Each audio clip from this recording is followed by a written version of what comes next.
The Enterprise goes back in time to 1968 in Tomorrow is Yesterday. Compliance, the final frontier. Tom Fox is the Voyager of trekking through compliance. His mission?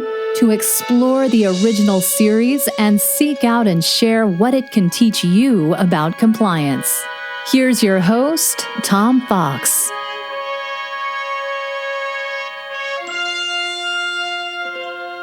Episode 19, Tomorrow is Yesterday.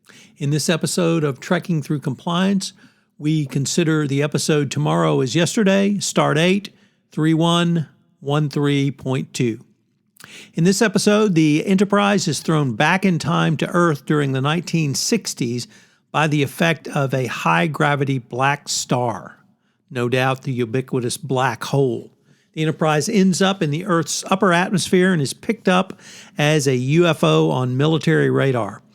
A U.S. Air Force F-104 interceptor, piloted by Captain John Christopher, is scrambled to identify the craft. Fearing an attack, Captain Kirk orders a tractor beam to be used on the jet, which tears the plane apart. Captain Christopher is transported aboard the Enterprise. Fearing he could disrupt the timeline if returned to Earth, Kirk at first decides that the pilot must stay with the Enterprise. When Spock later discovers that the pilot's yet unborn son will play an important role in a future mission to Saturn, Kirk realizes he must return Christopher to Earth after all. After learning of the existence of film taken of the Enterprise by Christopher's wing camera, Kirk and Lieutenant Sulu beam down to the airbase to recover the film and any other evidence of their visit. They are caught by an air policeman who accidentally activates an emergency signal on Kirk's communicator and is immediately beamed aboard the Enterprise. Kirk and Sulu continue their search, after which Kirk is captured again and Sulu escapes. Spock, Sulu, and Christopher, who knows the airbase's layout, beam down to recover Kirk. After Kirk's guards are subdued, Christopher grabs one of their guns and demands to be left behind. Spock, having anticipated Christopher would make such an attempt, appears behind Christopher and disables him with the Vulcan nerve pinch. After they return to the ship, Spock and Engineer Scott inform Kirk of a possible escape method by slingshotting around the sun to break away and return to their own timeline. The maneuver is risky, since even a small miscalculation can destroy the ship or even make them miss their own era. Kirk okays the maneuver, and time on board the Enterprise begins to move backwards. Christopher is beamed back to his fighter jet at the instant he first encountered the Enterprise, preventing any evidence of the ship being produced and erasing the memory of his time on the Enterprise. The same is done with the air policeman. The Enterprise then successfully returns to the 23rd century. Fun fact, this was the first of two visits of the Starship Enterprise to Earth circa 1960s. The second is when they meet Gary Seven and his cat in Assignment Earth. This episode is a lot of fun. They play with time, they play with wordplay, they play with family relations, and they play with flight. The episode had a couple of great lines that I've certainly remembered. When Spock says he may have had made an error in his computations, McCoy retorts, "Oh, this could be a historic occasion." And then Captain Christopher misremembers what Spock said, and Captain Christopher said, "You said I made no relative contribution." But what Spock said is he made no relevant contribution to the future. And it's interesting on this wordplay because, of course, it was his relative, his son, that made the contribution going forward. So a lot of fun in this episode, somewhat lighthearted and some comedic aspects, particularly when the Earthlings from our time, or the 60s rather, appear on the transporter deck of the Enterprise. We have some fun music as well, and it really drives home the different nature of the Air Force of the 60s, which of course is military. And here the Starship Enterprise is dedicated to exploration, and peaceful exploration at that. Next up, compliance takeaways. So what are some of the compliance takeaways from this episode?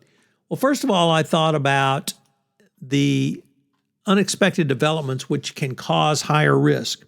So this episode begins with the Enterprise flying too close or being trapped in the gravitational pull of a black star, or what we today would call a black hole.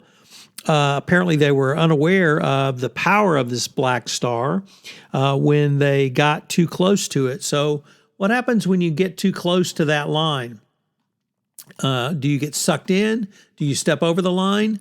Preet Bharara at Compliance Week 2019 said that if you're willing to step too close to the line, or at least right up to the line, you may actually influence other persons who are less willing to do so and may encourage them to do so.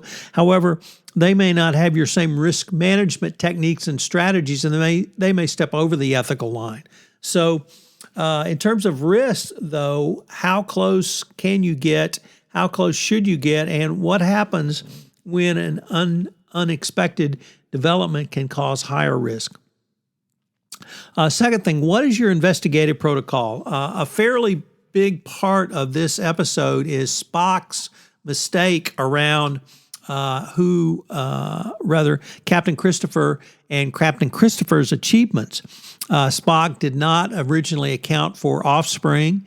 Captain Christopher, at the time this information is presented, didn't even have a son. So not only yet unborn, yet unconceived. And Spock failed to account for this. So what's your investigation protocol? Spock's investigation protocol was clearly insufficient, and that was provoked no amount of commentary on the show, but it really lays bare that you need to have a full investigative inventory and protocol, because the Department of Justice has recently re-emphasized the need for robust investigations in the Evaluation of Corporate Compliance Programs 2019 guidance. So what is your investigation protocol? And finally, number 3, the episode really drove home to me, how do you onboard your employees around business ethics, your corporate values, and integrity. This week, the KPMG SEC enforcement action was announced, and it was an ethical train wreck as one has rarely seen, and certainly not seen for quite some time at this level of accounting firm. But it made me wonder, what onboarding do they give employees when a massive cheating scandal on test certifications was ongoing and apparently well known throughout the firm, yet no one bothered to call the helpline and report this as an ethical violation? How do you onboard employees around your compliance and ethics program, trying to inculcate your values? And will KPMG move forward to do so as part of their remediation and agreement, or will the monitor require them to do so? Because, of course, they do have a monitor.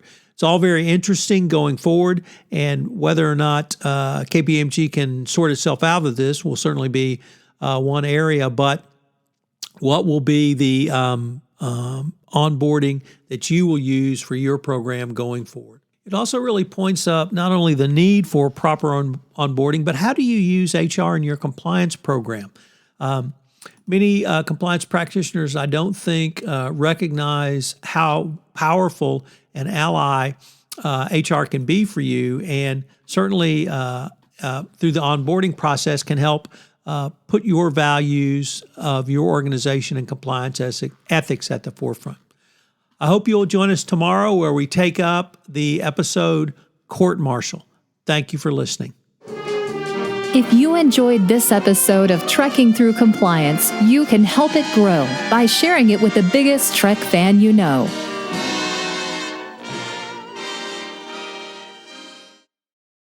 This podcast is a part of the C-Suite Radio Network. For more top business podcasts, visit c-suiteradio.com.